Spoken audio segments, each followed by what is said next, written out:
know the phrase, third time's a charm? Well, unfortunately, whoever put that in the everyday vernacular was not referring to scary movies. The third installment to a horror franchise is make or break. It's very rare to find a fan who was on their fence about their feelings when it comes to the third movie. They either love it or they hate it. There is no middle ground. Honestly, I think there's a handful of reasons that contribute to this. I usually tend to see a universal forgiveness or a lack of criticism when it comes to the second film in a franchise, which is fair if we're being honest. Usually direct sequels come out within a year or two of its predecessor, most of which are rushed films with loose premises that were only made just to capitalize on the same success as the original. A perfect example of this is A Nightmare on Elm Street 2, released in 1985, just 1 year after the original. While I enjoy the movie, the story is all over the place. If the third installment would have matched the same energy as the second, I'm not so sure Freddy Krueger would have been a household name. While Third Time is a Charm might not have worked for every horror franchise, it sure as shit did for Elm Street. A Nightmare on Elm Street 3, or better known as Dream Warriors, was a universal success, scoring over $44 million at the box office. With remarkable practical effects and an all-star cast, this was the first Elm Street film that felt like a blockbuster movie. It was serious. I also thought it was the perfect Freddy. I believe Robert Englund portrayed Krueger at his best level in Dream Warriors. 75% fear and 25% humor. That's why I, and many others, recognize this movie to be the summit of the franchise, with everything else after this being downhill. Folks, this is a big episode. I believe most of you know Freddy is my favorite icon, so I'm going to do my best not to gush and get straight to the facts about this film and teach you the impact. So lock them doors, clutch your crucifix. Stay up late with us. Here is our take on A Nightmare on Elm Street 3, Dream Warriors.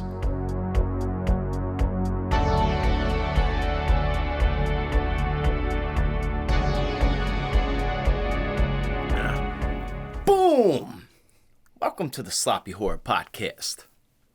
I am your host and your scary movie companion, Christian Ramey, and back again for another week clapping them cheeks, the best producer in the whole wide world, and my good friend, Mr. Ozark Mark. Ozark, what say you over there? How you feeling? Hello. How are you? You know what's really confusing when people do that? When people do the hello, Hello. I want to finish in two different ways because there's two different songs. There's either Lionel Richie's "Hello, is it me you're looking for?" or it's the ELO "Hello, how are you? Have you been alright?" Like, so your brain, like, I need people to finish it when they say it the first time because I'm like, what were you thinking? I need to know. And I'm glad you did. Well, it's always good to finish. Welcome back, everybody, to the Sloppy Horror Podcast, the most fantastic podcast about horror movie show you're ever gonna hear. Most entertaining and educational. Right, that's what I said. Anyway, we're back up in this bitch, and we're right up your ass with another great sequel here in the season of sequels. I hope you're having fun. I hope you're watching good movies, and I hope you watch this movie and enjoy it because this is a real fun one. This is a real fun one. I enjoy this movie a lot, and we all know Christian Ramey, this is probably another one of his favorite movies because his favorite movie of all time is Nightmare on Elm Street 1984, as you've heard him say over 1 million times. But today we are talking about Nightmare on Elm Street Part 3, Dream Warriors, 1987. Warriors into the fire. Like, yes, I cannot wait to get into those jams, first off. But folks, we're talking about Nightmare on Elm Street Part 3, The Dream Warriors. And full transparency here, I felt, well, obviously, anybody's original work that they do, they're going to be critical of because you grow, you get better. And when Ozark and I first started this show, we said, well, hey, we want people to be able to listen to our opinions on the big horror movies. I mean, sure, we could talk about Anaconda or something random, Lake Placid. I don't know why I went with those two. But we wanted to make sure we can get our opinions out there on the movies that we love. But looking back, now that we've thus far, we're all the way into our seasons, Mark and I look back and we say, hey, man, we know those aren't our best episodes. I mean, we're thankful that you guys enjoy those, but... Yeah, but that was way back when we first started. This back when we didn't have the program that we have now. Mm-hmm. We had two separate computers with two separate mics, and, we weren't synced up. It was not. It was the first run.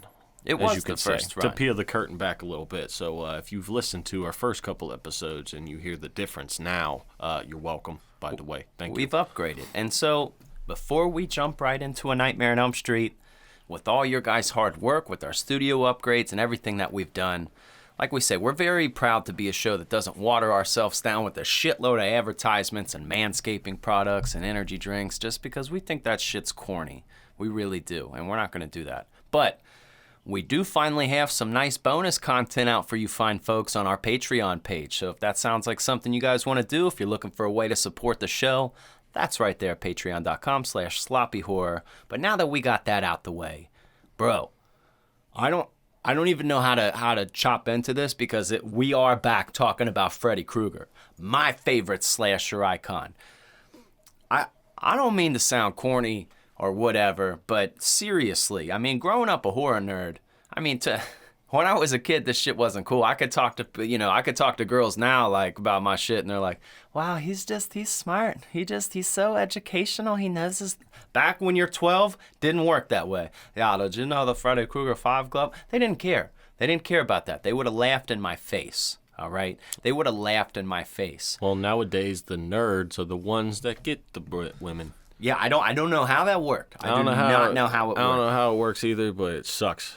Yeah, well, look. Well, I'm not a nerd, so I mean, it sucks for you. Don't suck for me, but it sucks for you. I don't know how this worked, Mark, but it worked. And what happened is when I was a younger man, a timid younger man, I looked to people. I looked to icons, as most people do, or I could say Americans do. You know, you look up to your John Waynes, your Clint Eastwood, whoever the fuck your guy is. You know, when you're put in that oh shit situation, who is in the back of your head that's like, all right, Clint Eastwood, dog, you got this. You can make it through.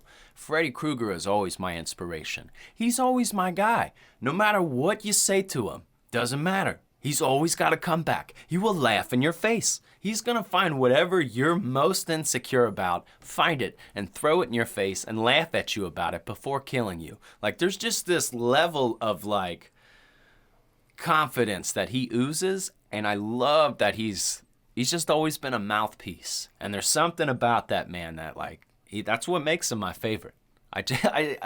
That's the last person you want on your ass is Freddy Krueger, man. Like, if he was really in your dreams, if this was, like, hypothetically a real situation, you're done for, dude. Like, you're done. You're like, no, man, like, can you just kill me? Like, can we not go into my emotional scars before you do it? Can you just... let's just run around, man. Let's just do some crazy shit. Don't do this. But it's the ultimate, like we said in the first time we talked about Freddy Krueger. It's the ultimate mindfuck because it's a fictional character, but it plays on something that everybody has to do. Everybody has to sleep. Everybody dreams. You can't fight it. A motherfucker kills you in your dreams. Like, you can't escape sleep. I don't care how much. I don't care how much. I don't care how much cocaine you take. I don't care how many anti-sleeping pills you take. You are going to fall asleep. Night. Yeah, and then guess what? You got to deal with this guy. Isn't that the worst too? Like, one of the hardest things to do is trying to fight being tired. Oh, dude, it's one, you can't. It's one of the you cannot defeat it. when you have like insomnia, it's usually just because you're just like, whatever, like, I'm just not tired, I'm staying up. But if you were literally like, I have to stay awake and I'm so tired, you're gonna be asleep in 20 minutes. Oh yeah. Like like you're on the couch on a Sunday and you just notice yourself. You're like, there's no escaping that. You're not fighting. Like, no. As soon as the eyelids touch for the first time, you're done. It's over with. Your eyes roll in the back of your head. Gone. Why do people get so mad when you ask them if they're sleeping? You sleeping? No. Like, they do though. I'm not. Don't ask again. They'll be like moving their feet and shit, trying to pretend like they're not asleep. Like, that's just the dumbest question. Are you sleeping? No. Who said yes? Who has ever said yes to that question? Nobody has. Nobody has. Oh, it is. It makes people so angry. I don't know why that's so funny. But next time somebody's falling asleep, hey man, you sleeping? You gotta say it like real abrupt. I guarantee nobody's gonna be happy that you asked. I'm not! Christian Ramey, it's time for the world famous Christian Ramey synopsis. Tell us what's going on in this movie, please. Well, if you're unfamiliar with Dream Warriors, okay, Part 3. This installment, it takes place in a mental hospital, the same one that we noticed later in Freddy vs. Jason, Weston Hills, and a few of the other Freddys. Well, real quick, before you get into the synopsis, I saw something yesterday, which I'm pretty sure that you ever feel like you're in the Truman Show? Oh, yeah. I swear to that God. movie fucked my life up, I swear to God, I feel like I'm in the Truman Show because after I watched the Nightmare on Elm Street 3, okay, I'm looking through Facebook while I'm, doing my business in the Oval Office, right, as normally people do. Mm-hmm. It's way better than reading the back of shampoo bottles like we had to when we were a kid. Yeah. But remember there's like John books? There was this stand-up comedian, and he was talking about Freddy Krueger. I'm like, what the fuck? Like, so he noticed he went to see Freddy vs. Jason, okay, and there's a part where Freddy Krueger is the part where he has the white girl and the black girl, and he has to pick which one to kill. He's like, he looks at the black girl and he goes, dark meat. Yeah. Yeah. He's like, everybody in the theater goes, oh. And he's like, they're awing at Freddy Krueger. So being a child murderer is okay. Yeah, like, we look past this. Yeah, like we all look past the fact that he kills children. But, right. He can't call a black person dark meat. That's way over the line. Yeah. I thought that was hilarious. Yeah, but, like if Candyman came at me and says, I want some white meat, you'd be like, all right, yeah, I fit that profile. That's me. I get it. All right, fuck. All right. You know what I mean? I get it. But it was funny. That just popped in my head before I forgot it. But continue with the synopsis. I'm sorry to interrupt. No, it's fine. I'm glad you got your point out. I like that because you'll lose it if you don't. Yeah, I do. So we got a group of kids, supposedly the last of the Elm Street children, and there's a group of kids that are inside of the hospital. And if you were familiar when we broke down on the Nightmare on Elm Street, the first one, we said that Wes Craven was inspired by a story called Asian Death Syndrome, where these kids were in a hospital and they were saying, like, we can't go to sleep. They were like these refugees, and same situation. They died in their sleep. I feel like this movie really hits the nail on the head more for that story than even the original. So, like, obviously 84 is my favorite, but this one tackled that story. So you got a group of kids, supposedly the last of the Elm Street children, and there's another girl, Kristen, who gets brought there. She's pretty much really rich. Her mom doesn't know how to raise her. They find her slitting her wrist, but she really didn't. It was Freddy. You know how he does. Freddy will make it look like you did the injuries to yourself. He's good at that. So she puts her in the mental hospital with the rest of these kids, and then she's starting to find out that all these kids are dreaming about Freddy, and they're all scared about him. And these doctors, they're not rational about Freddy. I mean, they are rational. They're not, in real life, so they're not thinking Freddy. They think the kids are all crazy, and they just need sleep. Well, then in comes back our favorite final girl, Nancy, from the first one. And now she's a doctor. She's an adult. She comes in with shoulder pads on her jacket. That means she's professional. She looks like she's business, and she's been getting business, okay? She's super hot in this movie. All right, anyways, moving forward. She comes to the movie, and she helps these kids out. She knows what's up with Freddy, obviously. So the kids kind of cling on to her, and she tries to help them fight Freddy and their endeavors. And I feel like that's a pretty good synopsis there for you. I mean, that's really all you need. That pretty much sums it up there. Freddy's attacking a bunch of kids in the mental hospital, and then the girl from the first one comes back to help him out. Hey! Nancy! Hey! Hey, there you go. There's your movie. Freddy Krueger. Whoa. Man, I'll tell you what. The Freddy Krueger movies are some of the ones I appreciate the most just by watching them, because this is back in the 80s, right? Yep. Okay.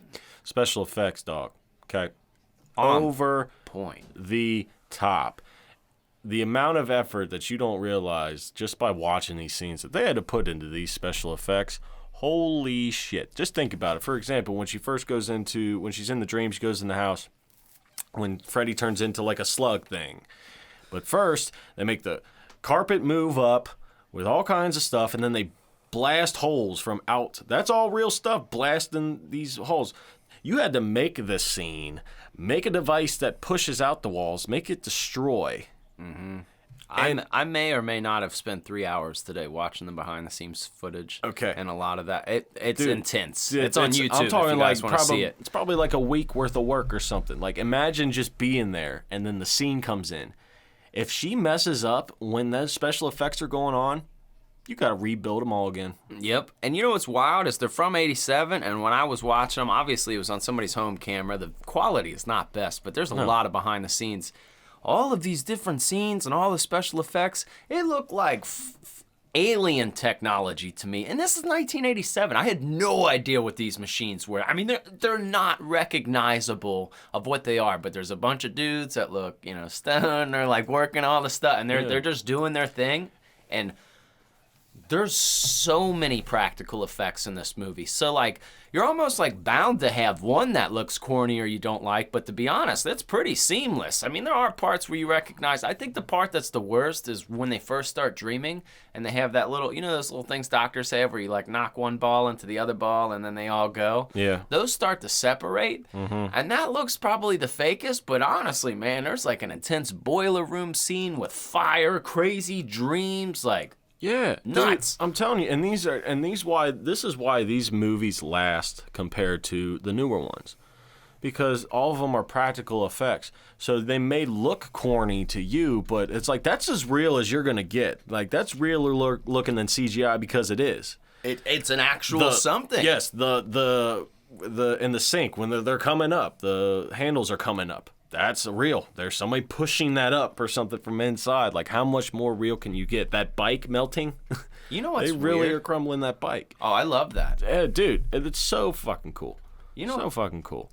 For some reason, and I don't know, maybe we've talked about this movie before personally, but for some reason, and I don't know, I'm taking a stab, but every time I watch the marionette scene where he carves Philip into a puppet, and he I think of you, because I think you would appreciate that the most. Like, I don't know why, but that's like an Ozark kill right there. That was a gruesome, gnarly kill, man. Like, you saw all of his veins hanging out and his feet. Dude, even, I don't care who you are, as soon as his veins pop out and he's walking like a puppet, that'll make anybody hurt a little bit. Oh my foot God. shot, that looks amazing. Yeah, dude, it's so cool looking.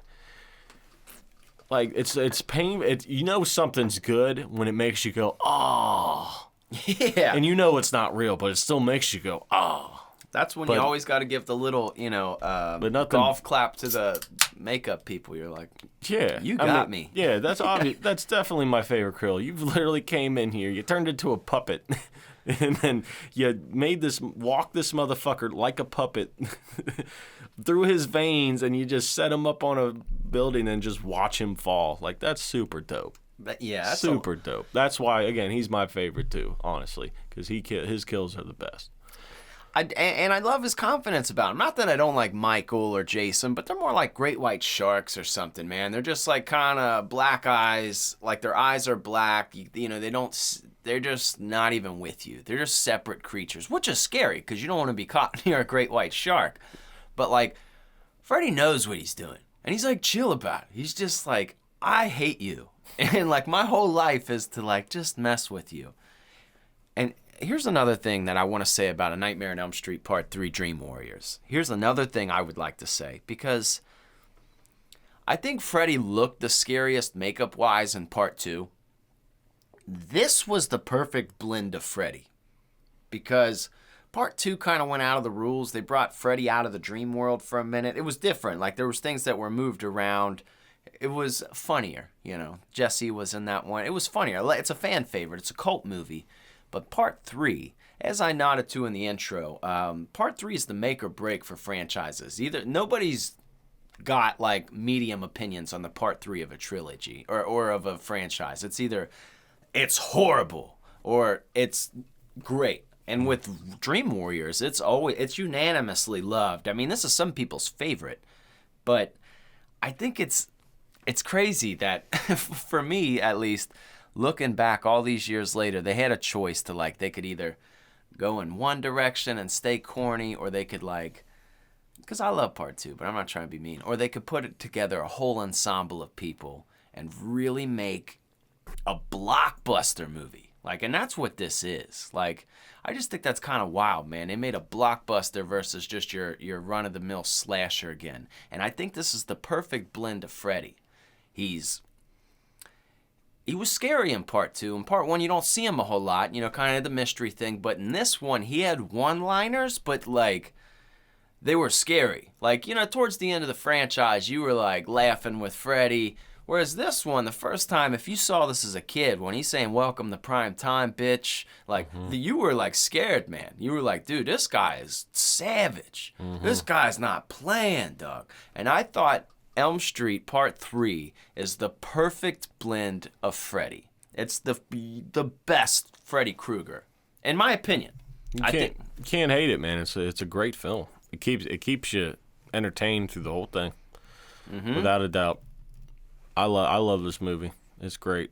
It is, man. It's still a lot of fun all these years later. And, you know, you got Kristen, and that's David Arquette's little sister. I mean, she's been in a bunch of stuff now.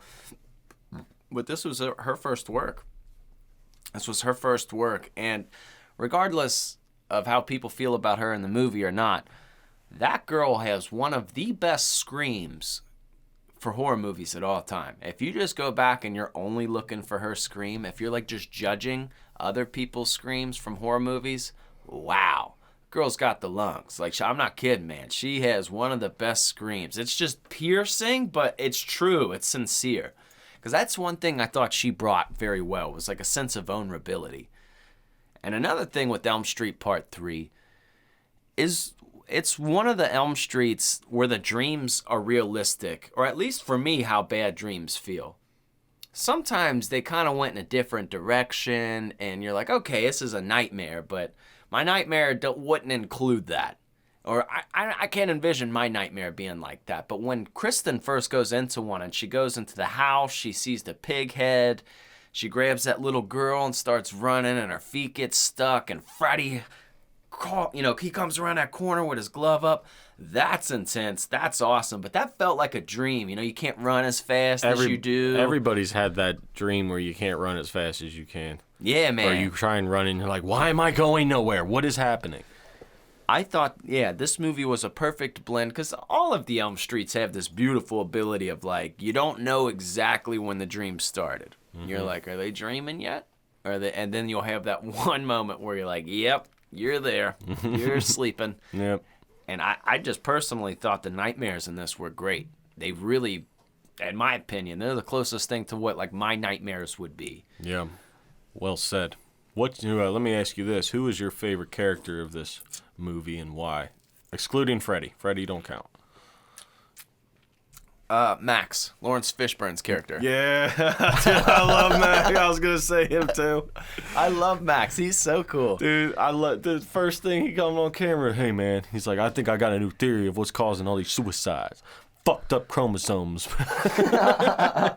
Oh, their parents dropping acid in the 60s. What was that movie where dude was like, Big Mac? Overdone. What was that? That was The Burning. The Burning, that's right. Yeah. That's what that. Max kind of has those vibes too. I know, but it's watching it nowadays because all you do is thinking about the Matrix. I'm just waiting for him to come in like, do you want to stay awake forever with the blue pill or fall asleep with the red pill or something? Yeah, or he just comes out as Cowboy Curtis with Pee Wee. Yeah.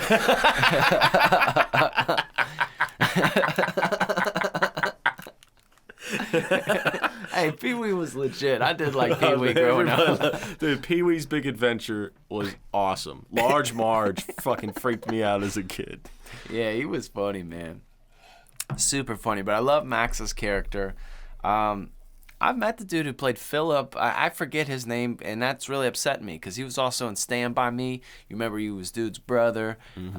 He's been in a bunch of different movies, but I really like his work a lot. But I also met the dude who played Will, the kid in a wheelchair, Ira Hayden. I met him at a convention. That guy's one of the nicest guys I've ever met in my life. He sat there and talked to me for a half hour. He didn't have to. No. I mean, his line wasn't crazy busy, which is surprising, too, because he's Dream Warriors. Yeah. This was like early convention days, so conventions have definitely picked up in traction. And now, some people, it's like, bro, you got 6 hours to wait?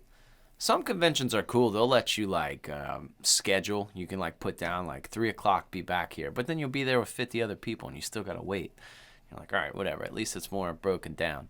But I'm telling you, go to big cities. If you guys ever want to go to conventions and meet somebody, like if you go to like Chicago, New York, LA, a lot of those times you think they'd be crazy, but you'd be surprised. They're lying because there's so much shit to do in those big cities where people usually, whereas like if something comes to Pittsburgh or Cincinnati or Indianapolis, everybody's going. Oh, yeah. You're like, the Walking Dead people are here. We're all going. Wow, man. You're going to wait hours. Yeah. Like hours. Hours. I feel like if you were in this movie, Christian Ramey, I feel like when they all discovered their dream powers, I feel like you would just turn into Freddy Krueger too. That would be sick. That would be. It'd be like a Mortal Kombat mirror match or something. That would be so sick. A Freddy versus a Freddy. Because I feel like you would just get a glove on. You're like, I'm Freddy Krueger. And then you would just go about your business. I feel like that's what your dream power would be. Yeah, he's just cool with me. Like, we strike up deals. Like, they cut scenes like, oh my God, where did Christian go? Like Joey. And it just, like, cuts to me and him down there. Like, it's like little Nicky down there. Like, hey, fine. Joey's, I admire Joey. Because all these kids, Krista's doing a fucking backflip, like that's your power. This little Will's got the fucking wizardry or whatever. They're all doing some corny ass fucking dreams, and Joe's over there trying to get some ass. I thought it was hilarious. So let's talk about that. All right. Let's talk about that. So Okay. when Freddy separates Joey, he gets this nurse, and she like starts making out with Joey in a separate room, and then she just turns into like a feral woman. Which is kind of hot. I'm not like, I think I liked her more when she turned feral a little bit. You know, because sometimes that happens. You know, when your girl's mad at you, you're like, what have I done? Yes, use my body. Don't yell at me. Just use my body. This is better. This is better. This is better. Yeah. I like this more than talking. Use your tongue. Use your tongue, not your words. Yeah, that's fine. Yeah, that's fine. I can deal with the physical assault more than the argument. You know? But what's really funny and crazy about it is she starts making out and then she gets all crazy and she shoots these tongues out and ties them up to the bed. And even at that point, I'm still like, all right, Freddy, what's going on, man? Hey, all right, you can kill me, but can we play the rest of the scenario out? I wonder what feeling that would be like to be frightened and also have a boner at the same time. Yeah. I don't think that anybody's ever experienced that. I don't know. So you got some crazy feral woman, you know? You got the, crazy Tinder date gone wrong. You're like, are you going to kill me or are we banging? Because I'm not going to lie. I'm a little turned on. Dude, it's like sneezing and trying to pee at the same time. It's that weird. hurts. Oh, I know. Or sneezing and farting at the same time. Yeah, I feel like your soul left your body when that happens. Yeah. But that would be so weird to be terrified and have a boner at the same time. That'd be such a weird experience. Yeah, dude. It would be strange. Right. He got him, dog. But poor man, he was just trying to get some ass. It's like, yeah, that's a good dream, dude. He's over here finding a good dream. You got him, Freddy, you little did. dick. He did get him, but it's sad it is. He's just hanging there for the rest of the movie, and that sucks too. That's a terrifying dream forever. too. I've heard people say they've had nightmares like that where their bed drops and it just won't quit dropping. You're like, ew. Well, I mean, I've had falling dreams before, and you wake up, you're like, when you hit the ground, and you shake everywhere, and you kick the animals off the bed. You know how it goes. Yeah, and you know what's even crazier? Like that we have to discuss just a little bit here. So we have Jennifer, all right? Jennifer is a character who kind of wants to be a movie star, and she always wants to watch movies, and she's burnt herself with cigarettes to keep herself from falling asleep. There's a scene, like before she dies, she's up late at night. Max finds her in the TV room. He's like, yo, what are you doing here? You got to go to your room. She's like, I can't go to bed, Max. Just, please, let me stay in here and watch TV. He's like, all right, I didn't see you. You know what I mean? And that makes him kind of cool. He's like, all right, I didn't see you. Well, Jennifer falls asleep, and in her dream, the TV starts messing up. It's actually the Dick Cavett show. He's talking to Zsa Zsa Gabor. And, I love them old talk show guys. I really do. And it made it funny because, he turned into Freddy, and he cussed, so it was cool. Nobody gives a fuck what you think. He said, can I ask you something? Who gives a fuck what you think? And he slices her up. But she goes over to the TV to try to fix it, and he pops out and does the big, this is it, Jennifer, your big break in TV. Welcome to prime time, bitch. And he picks her up and sticks her head into the TV. Now, this TV is mounted a good 8-9 feet up on the wall. Mark, you remember old TVs? You remember TVs we used to have in our room? How fucking heavy a 19-inch TV was, a bubble TV? Yes. Yeah, I mean, honestly, you might be able to bounce a baseball off one. You might be able to throw a baseball and it would bounce off of one of those bubble TVs. Probably. And not break the glass. Yeah, could be. Those things were thick as shit. And not to mention, Max eventually finds her, and her head's hanging in the TV, but her feet are a good 2 feet off of the ground. The reason I'm saying this is they ruled it a suicide. I'm like, instead of wanting to be an actress, she should have wanted to be a gymnast. How in the fuck did you get launch your head? Just picture that scenario of someone full running and launching your face into a glass TV. Like I'm just impressed on how you would rule that a suicide. It would have been better.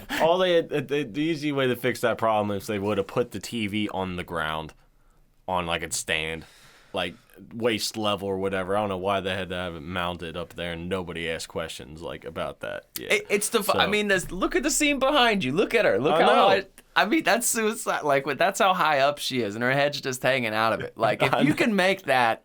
I'm impressed, actually. Right. You went out like a G. Yeah, that was the most unpractical kill there was. But that's horror movies. Horror movies aren't supposed to make sense, man. For sure. Absolutely not. But yeah, there's definitely some questions with that, But that's like very questionable. I agree with you. I like Will's death too because, he's in a wheelchair the whole time. You can't make fun of people in a wheelchair, man. That's dick. That's super mean. Freddy don't care about that. Freddy don't care about that because Will can walk in his dreams. So my guy's walking, strutting around, and all of a sudden Freddy comes up. He rolls up a wheelchair to him, and he's like, "You should take a seat. You look tired." And he's like, "No thanks, I'm good in my dreams." He says, "Yep, but right back in the morning, it's right back in the saddle." Like, okay, dog. And then he kills him. I love how he says, "Sorry, kid, I don't believe in fairy tales," and whatever it is. Just straight gets him. You know what I told Ira Hayden, though, when I saw him in person? I said, "Hey, dog, out of all the people that Freddy's killed, you're one of the select few that got killed by his glove. Props." Yeah. It's his legendary weapon. Not everybody gets murked by it. People go out in all sorts of ways. Oh, yeah. Waterbeds, dragged along the walls, throwing their head in the TVs. He got the glove. Just the glove. He ain't make it. That's quite an honor to be taken away by the glove. Yeah. You know what I'm saying? Mm-hmm. I'm very interested in more things about this movie. I feel like we've learned a lot already, but I feel like there's some couple things that a lot of people do not know that we might know about. All right.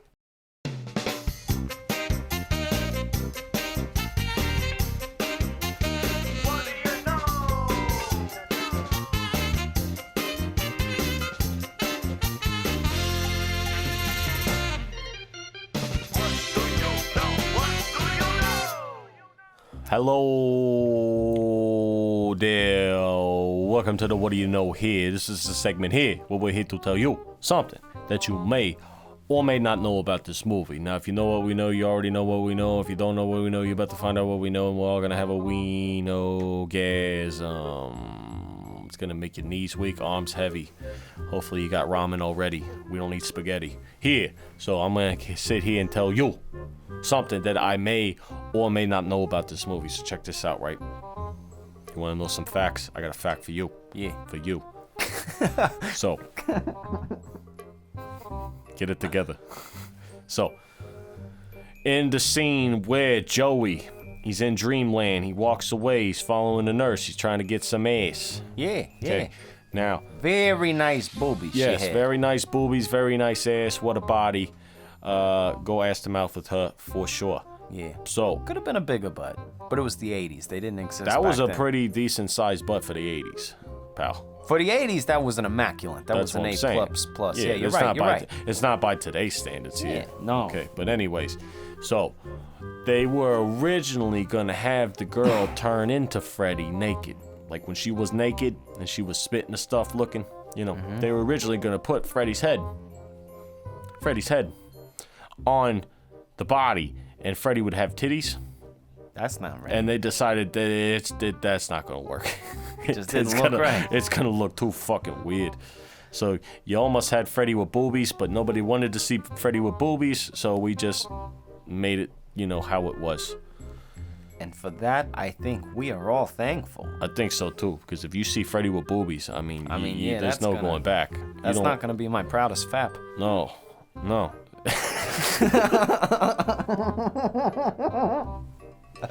What the fuck did you say? That's not gonna be my proudest fap. You know, Fap? that's what they call it online. You know, for masturbating. You call it fapping or just fap? You know, fapping or fat. Like, I think it's because the noise it makes. You know those little rage comics they used to I have? think it's because the noise it makes. Yeah, it's one of those words that's like, is the noise. You know. Fap, Oh. fap, fap, fap. I can't even make it. No. You ever make your nutsack clap after you get out of the shower? Like this, like one hand clapping, but you can make your nutsack clap. Sure, do the thigh to thigh. It's more powerful than you think. You know, it gives you a lot of. I've never tried the thigh to thigh. I always go front to back with the hump style. Oh yeah, try the thigh to thigh. It gives you confidence. You know, before you get ready for your day. A couple, a good 2 to 3. Make sure it's working.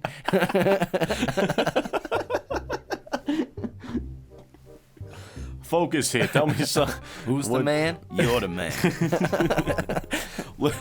Listen, tell me something that I may not know here. I'm getting fucking hot in this damn blanket, so hurry up here. You know, a kill I don't think's been mentioned yet thus far in the show was when Taryn, she used to be on the drugs real bad, and then Freddy shot her up with a bunch of syringes, got her high, made her die, you know.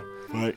Well, they had a little fight scene going on, because in her dream, she was like this little badass, punk rock girl. She had switchblade knives and a mohawk. I mean, it was some kind of crazy stuff. Why wouldn't you want to get a gun? Right, you would think, hey. Fucking dumbass. Right, you would Anyways. think. So she gets in a little fight with Freddy, and first off, I think she only has 2 knives. Freddy's got 4 in one hand. I mean, you're gonna lose. Yeah, that's not fair. That ain't gonna work. So, throughout this exchange, the actress who played Taryn, she accidentally really stabbed Robert Englund. Now, I think it was just a prop knife, it was retractable, but still, you're coming, I don't think it retracted correctly, or retracted slowly, or I don't know the full details of it, but he really got hit with the fucking knife, I think it was like a blunt force thing. It didn't, Did it leave a bruise, or did it penetrate the body? That I don't know. We're going to have to ask Robert. But from what I think it penetrated a little bit. Probably. She penetrated him. It probably... On screen. Wow. That's always my fear, those retractable knives. What do you do? Because, it's a retractable knife, so you want to make it look real. That's why the whole point of a retractable knife is. But what happens when it don't retract? And now you know. Ow! Wow. Those are some great facts here. Do you know anything else about this movie that we may or may not know that's in the top of your head? I think that's the good facts. Okay. Those are my favorite. Okay. We learned a lot of things. Hey. We learned Freddy never supposed to have boobies. We learned how to side-to-side clap a nutsack. Yeah. And then we got somebody actually getting stabbed by a retractable knife that wasn't a retractable knife, but it was a retractable knife, but it didn't act like a retractable knife, so he got stabbed. Malfunction. That's a summary for your ass. That's some facts. Nightmare on Elm Street 3. Now you know. You're seeing the movie a little different. Yeah, right. Okay. Let's get back to the show now.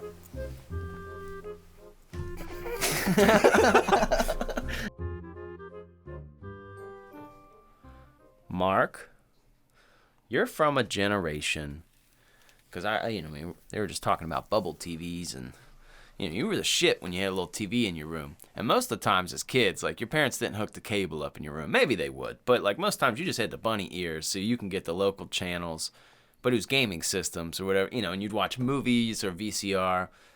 Do you remember any of your go-to movies when you were younger? It could be outside of horror or whatever. Because the reason I'm stating that is Nightmare on Elm Street 3, for me, I could not give you a number of how many times I watched it, just because I've owned this at every juncture of my life, on VHS, on DVD, on Blu-ray.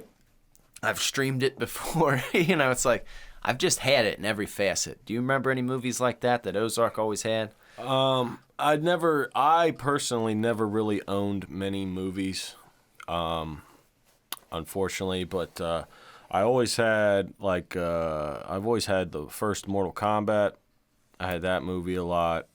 Dun dun dun dun dun. Yeah, so that movie was always dope to me. But my grandma, I tell you what, back at her old house, she just had a bookshelf full of VHSs, and she had like 3 movies that she recorded. She would just sit there and she would just record these movies. You could fit like 3 movies on TV. It's cool because you could stop it in the commercials. Oh, she would do that? Yeah. Hey, that was a clutch dude or a clutch lady. You know, whoever was recording, that's clutch. I had Dustin Checks In on there. All the Ninja Turtles on there. I had all kinds of cool movies that I would watch all the time. You know, Pee-wee Big Adventure was a big one when I was a kid. But yeah, I mean, it's nothing. It wasn't really horror movies, unfortunately, so I can't really get in your realm of there. Would your parents have been dicks about it if you like wanted to watch something scary? No. Because I've talked with your mother about the Lost Boys many times. We've discussed this, so it seems like she'd be cool with the topic, you know. Yeah, but I was always freaked out when I was a kid about ghosts and shit. Yeah. I for real had multiple ghost experiences in my house, and it would just fuck me up. Your house was haunted, dude. I remember that. I remember you telling me that. It was a freaky place. Dude, there was multiple places, and my mom had confirmation when she went to an antique mall one time. She literally had confirmation from a random person of who I saw as a kid. So that kind of fucked me up. So I stayed away from horror movies when I was a child, just because to not make it any fucking worse. But, you know, Caddyshack, another one. All kinds of classic movies. Yeah, those were great, dude. Elm Street, like, I had, I don't know, because there was a few different editions of this, but some of my earliest memories, because I've had this on box set many different ways, but the one is like Freddy, it's a VHS thing, and he's got his arms all stretched out. And it's like all 7 movies, and it's pretty cool. That was the first one I remember having. There was this really funny meme I saw because, like I said, the movies, you fit 7 into this case, and all of the movies make an image of Freddy with his arms stretched out. So each movie has it all. Well, I saw a meme where somebody took that, and they had like all the arms, but where it was the part where it was the body, they replaced it with the wrestling tape, and it was Goldberg. So it was like Freddy's arms, but it had Goldberg like freaking out. I would have put Gold Dust. Dude, he was so weird. Everybody hated I love Gold Dust. Everybody like hated him in like wrestling though. Like he didn't have many wrestler friends. Like everybody just tried to beat the shit out of Gold Dust. Like they're like, "Fuck you." He was just the dumbest character ever, but he was so hilarious. Once he came out of his shell with Booker T, that's when it was really fun. Oh yeah, him and Booker T together is dynamic duo there. But anyways, anywho, Christian Ramey, I know you've seen this movie over 1,000 times, but I know you have a favorite part of the movie. What is it? Number 2 would definitely be Will getting stabbed and the wheelchair commentary for sure. For some reason, I really enjoyed that. I'm gonna be honest, man. I think Philip's death takes the cake, man. Seeing his body all carved up like that, and that actor was really good because he wasn't overacting it too. Like he was crushing it. He was crushing it. And I just like that scene because also what happens is Joey sees what's going on and Joey can't talk, so he goes and tries to alert everyone. And he goes and steals this nurse's lunch tray. He knocks on everybody's door, wakes them up. But Will, he's still alive at the time. And he's paralyzed. He's asleep. He can't use his legs. And Joey just like shakes the shit out of him and wakes him and just drags him out of bed, bro. Like just picks him the fuck up and throws him on a chair. And for some reason, if you just watch that part without the context of the scene heightening of Philip, if you just watch him just pick this paralyzed dude up and throw him in a chair, it's like, Jesus, dude, like, easy. He was sleeping. Like, could you imagine, like, regardless of paralyzed or not, can you just imagine being woken up from a sleep and thrown into a chair? Like, bro, it's so intense. Like, it's just not a thing that you would be so pissed. Oh, I know. Well, for the first 2 minutes you're awake, you have no clue what's going on. Like, not a clue. If anybody wakes you up in an emergency, it's like, and then they get mad at you because you're not alert right away. You're like, well, it takes you at least a good 30 seconds to focus on what the hell is happening. Yeah. You know what I mean? I need caffeine. What about you, Ozark? Mark, what part would you say was your favorite? Ooh. Wow. This is a hard one. Because I really liked the park that you just described, honestly. But I kind of want to pick something different just to kind of keep it a little bit different. Yeah, what scenes, if somebody said Nightmare on Elm Street 3, what couple scenes are going to pop in your head right away when you think of that? Probably the first dream where where Nancy enters the dream and saves her from when she's in the Elm Street house. Yeah. Kristen's in there just because of all the special effects that were going on in there. The synthesizer in the Elm Streets are fantastic. Whoever the producer was for these musics, like, we're just having a fucking ball, dude. Oh, yeah. Just everything, like I said, from the carpet going everywhere, the walls exploding, all kinds of different lights going on, the actual Freddy slug thing.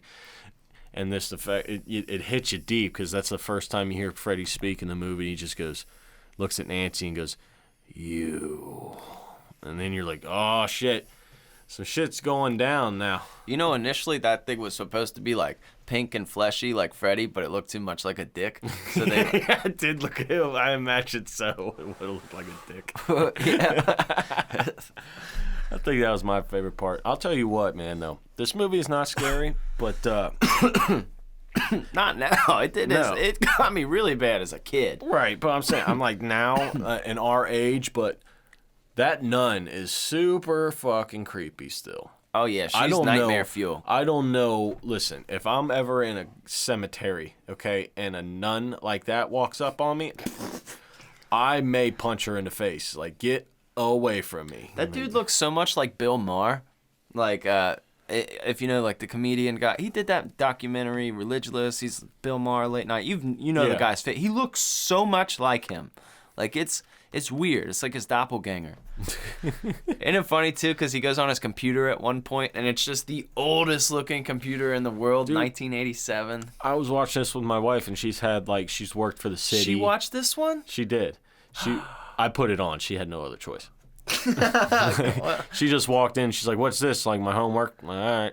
So she had no choice. But she watched it mostly, which I'm proud of her for. But I was looking at the computer. I was like, look, that's some prime time technology right there, babe. And she was like, they actually still have those. Like, with the MS-DOS? Yeah, the MS-DOS. They have it. And so she worked for the city for a little bit. That's where some of their records are. It's like, how have you not transferred these into a regular computer yet? Like, why is this still functioning? Like, why is this there? Those are really still using. You remember when we were in high school and like they had like all the Apple computers and they were all different colors and shit? Yeah, the bubble ones, they're like blue, purple, and everything. Yeah, the good old days, dog. Oh yeah, buddy. Oh yeah. Wow. So that's good stuff. But we got to figure out what this movie rates. Is this a horror movie that's going to get a good score? There's only one way to find out. Sloppy horror rating, baby, yeah! Yeah! Welcome to it. This is the... Sloppy Horror Podcast rating? Yeah. I just had a very weird feeling. And you ever get like... Okay, hold on a second. Mark's palpitating at the heart. Ooh, I don't know what... Shut up. Quit doing that. Hold on, dude. Just hold on. Pre-workout? Right? No. It's you ever get a cramp and it just hurts? Okay, that just happened to me. Anyway, this is the Sloppy Horror Podcast rating. Okay, we are gonna rate this bitch, not we, but he, your favorite scary movie companion, Christian Ramey. He's the horror nerd himself. He's gonna tell you. He's gonna give you a great score. You get a half a point in suggestions. Shut up. All right. I'm trying to finish this before the cramps come back. So he's going to rate this horror movie on a horror movie scale, not a movie in general. Keep that in mind. We're going to do this in a series of 4 categories. 3 of the categories worth 3 points. Last category is worth 1 point for a total of 10 points altogether. That's right. So let's get on to the first category here in the Sloppy Horror Podcast rating, and that is casting. Well, I think this is a strong category. I do. And some people might think, you guys are generous generally with the casting, but I'm going to be honest. We've picked a lot of the big movies, and, movies like Terrifier and things like that. We're always fair. We try to be fair, but honestly, bringing Heather Langenkamp back, you got Lawrence Fishburne, dog, Patricia Arquette. There's a lot of decent stars in here. And they all worked together, man. You believed in this team of dream warriors. Like, they were each their own people. There's nobody that seems too corny.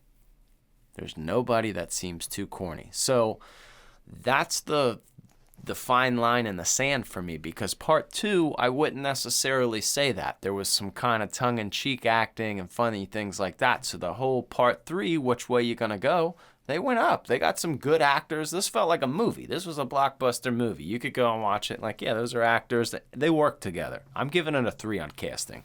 3 on casting. Here we go. Right into it. That's a 3 out of 10 so far. Here, let's go on to the second category here in the Sloppy Horror Podcast rating. That is kills. So, you know what's really weird? I didn't think of this list because sometimes I try to, but I'm really on the fly right here. So, well, you've seen it 1,000 times. You really don't need to. Well, let's think about our kills here. I mean, I know that Kristen doesn't die when Freddy slits her wrist, but that's a pretty cool bloodletting scene. Obviously, we got a decent amount of deaths going on. We got Phillips dying. We got Will dying, right? We got Taryn dying. Nancy's dad. Yeah, he kills Nancy and her dad. Yep, he kills them both. Man, there's some iconic kills in here. That Taryn kill with the arms, the let's get high, that's pretty iconic. Philip's death is pretty iconic. You won't get high. Am I wrong for thinking 3? No, I don't think so, because you have a wide variety in they're dream kills, dude. You got to get.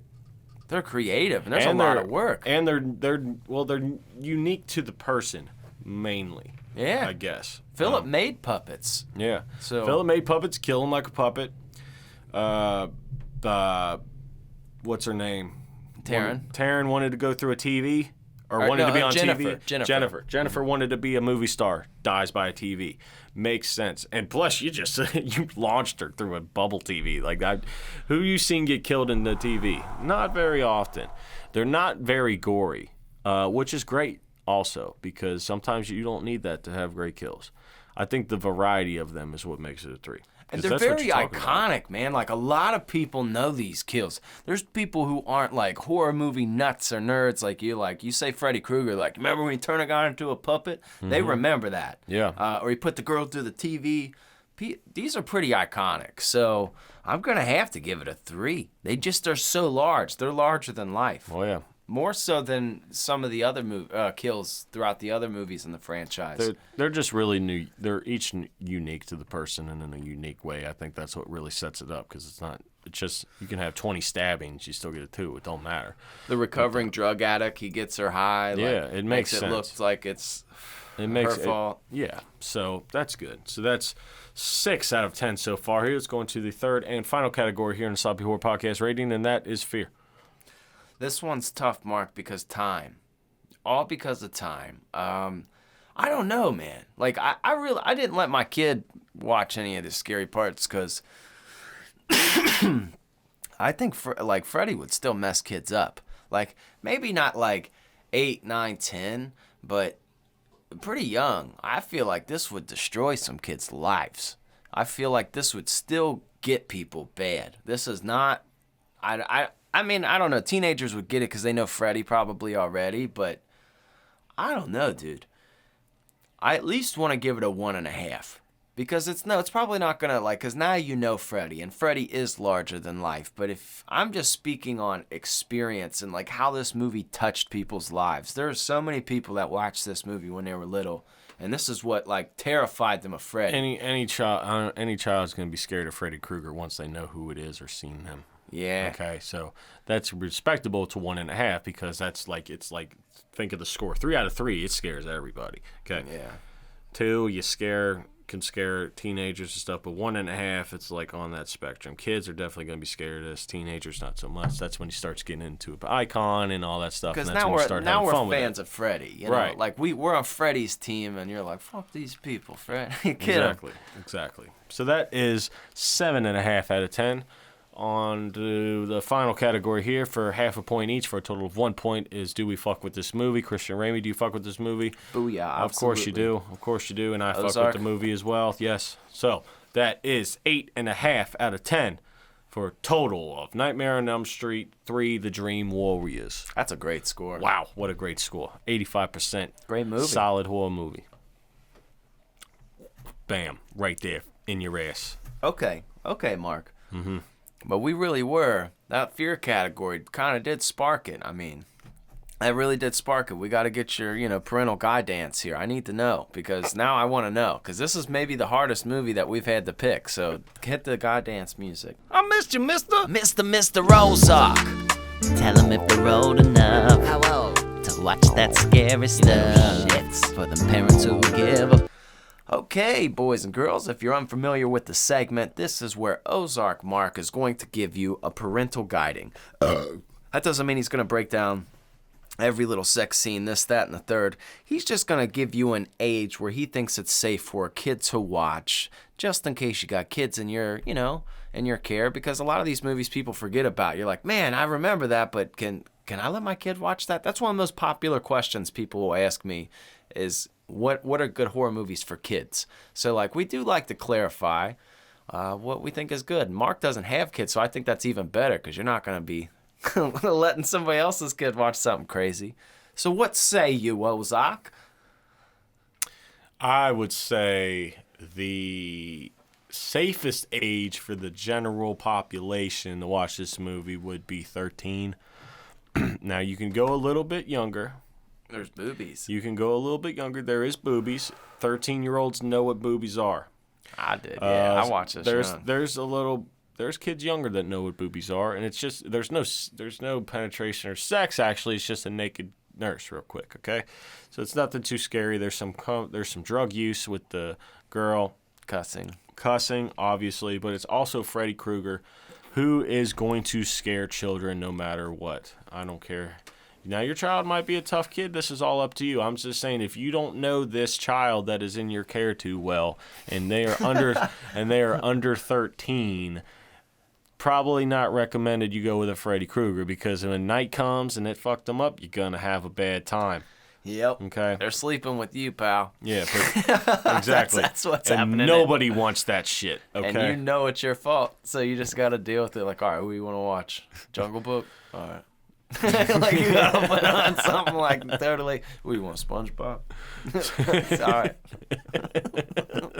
Something that's not that. Yeah, because still, I think Freddy will still scare children. Because one, he kills children, obviously. Mm-hmm. Okay, so that's another thing, and he kills you in your dreams, which is always fucked. It's always fucked. You can't escape it. He's got that Michael Myers thing too, because he's he looks human, but he's not human. He's not obviously he's burnt to a crisp. He doesn't look normal, but you want to identify him as normal because he acts like it.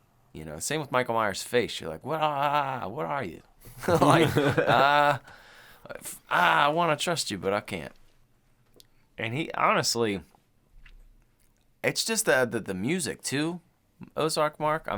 So you gave your, what was that, 13? Yeah. Okay, that's the age number. But the music though, real quick, yes. Yeah. The music, badass. First off, from the synthesizer. Dope. And last week's clue was Dokken. And Dokken, they did a music video with Freddy for the Dream Warriors. We're the Dream Warriors.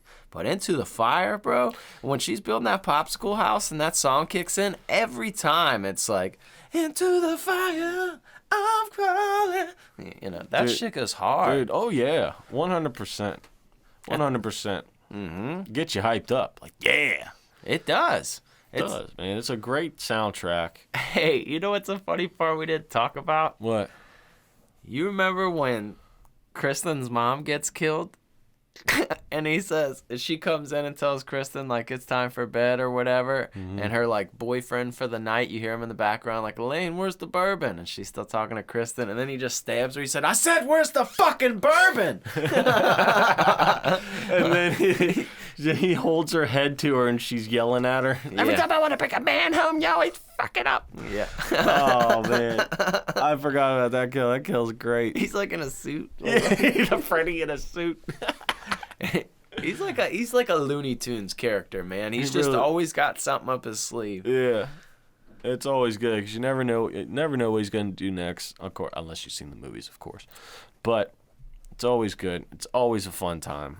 Freddy Krueger movies are some of the best. Top notch. I guess, Mark, too, I mean, we should give him a little hint for next week, too, right? What was that noise you just made? I'm not real sure. Okay. Stop doing that. What is that? Those are alien noises, dog. All right, stop. Stop doing that, because I can hear it in my headphones, and it's fucking me up. Stop. All right, give them a hint, Christian Ramey. What can they expect next week here on the Sloppy Horror Podcast? I like the music that we gave last week. Music's cool, man, so we can give a little music tip, okay? Mm-hmm. How about White Zombie? And if you know, you know. If you don't, maybe if you still want to know, go to the Patreon and you'll get a hint on the next episode of the Patreon. That's always an option if you're that mysteriously interested. Or you can just wait till next week. Who gives a shit? Yeah, we really do recommend you guys to check that out. At least hop onto the website, check it out, see if you guys are interested. Because if you've made it this far into the show, that means that you listen to all of our content. And we really do appreciate you. And regardless if you can't participate in that or not, we love you if you've made it this far. And this has been a fun season because now, like we said in the early episodes, we're in a good studio. We're in a better studio now than we did when we were first talking about some of these characters. And that's really why we put this together, because we wanted to cover some of these legendary guys again and a more cohesive show. And that's what we're doing here, partner. That's what we're doing. That's right. That's right. Isn't that swell? It is. That is flops. Aren't we some good guys?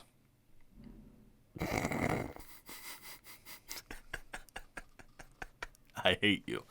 I hate your face when you look in my face.